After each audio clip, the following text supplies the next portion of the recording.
I'm going to introduce the video in Portuguese and then I come back to you in English, okay? Okay.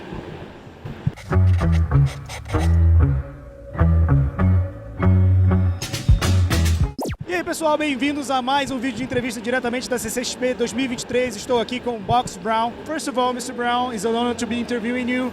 Welcome to Brazil. Is your first time here?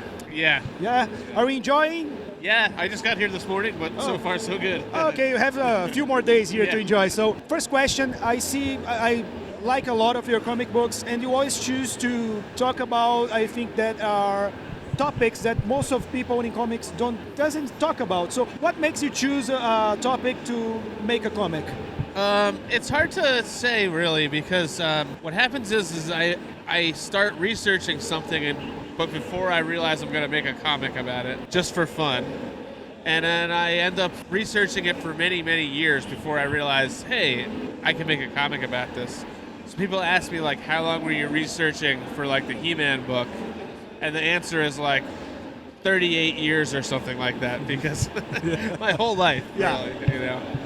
Same thing with the other stuff. And talking about the He-Man effect, He-Man is something that is very strong in our generation. Here in Brazil, like He-Man is like an 80s comic, 80s cartoon, but it wasn't TV until late 90s here in Brazil. Oh wow! So a lot of generations grew up. And you talk about the influence that He-Man was like, oh, this is a turning point for marketing for children and teenagers. Did you see that as you were growing up, or as you were researching for the comic book, you were like, oh wow? No. So what happened was.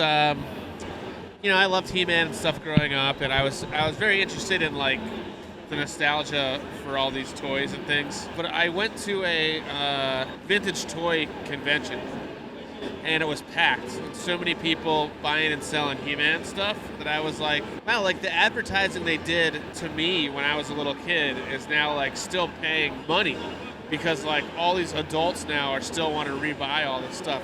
And so that's kind of like where the idea for the book started, where I was like, oh, I mean, because I was like researching, like I said, for like a long time before you realize, oh, there's a story here, and it's because of they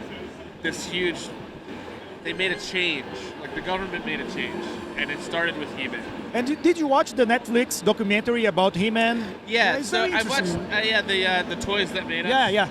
Yeah, The Toys That Made Us was kind of inspirational for the book because while I like them and I think that's fun, they were fun to watch. They were too like fun, you know. They were glossing over all of any kind of negatives, and I just couldn't help while I was watching it. They're interviewing a guy, and he worked for Mattel, and he's laughing about how they really. Drilled He-Man into our pea brains. That to me is something that's not funny. I mean, it is what it is and how it happened, but they use nefarious means to place this in the hearts and minds of little children when they shouldn't have. Like they changed the law to be able to do that, and so there's a lot of effects from that later on, and that happen to people later on in life that we see, like with Star Wars fans and things like that.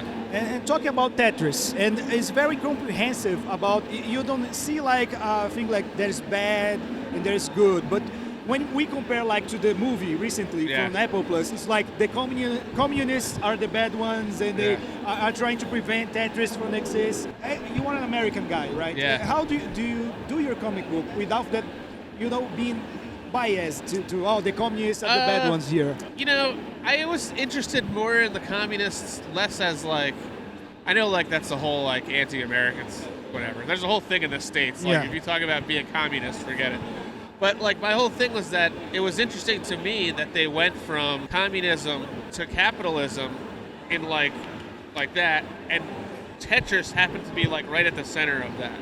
And so to me the Tetris story is like the ultimate discussion of do you do art versus commerce, basically. Like, are you making art for passion, or are you trying to exploit it and sell it as much as possible? Alexei made Tetris with no profit motive. He wasn't trying to sell it or make it into a product.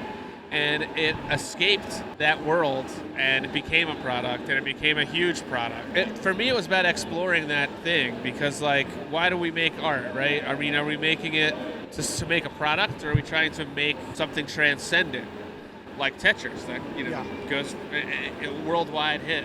Yeah, Tetris is part of pop culture now. It's not just a video game, right? Cannabis was a very fragile topic, because we live in the war on drugs that don't go anywhere, and people still try to blame marijuana for that. Like in Brazil, it's not legalized. In the US, you have some states that are legalizing it.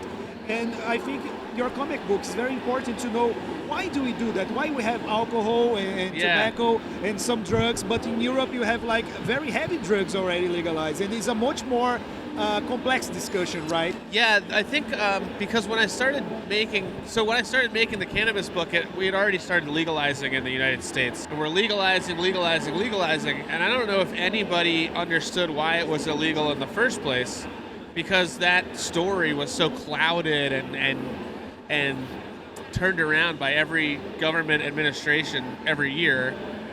So I wanted to let people know this shouldn't have been illegal in the first place. Mr. Brown, thank you for talking to us. Thanks Hope you enjoy your stay here in Brazil. Thank you. Have a great Comic-Con.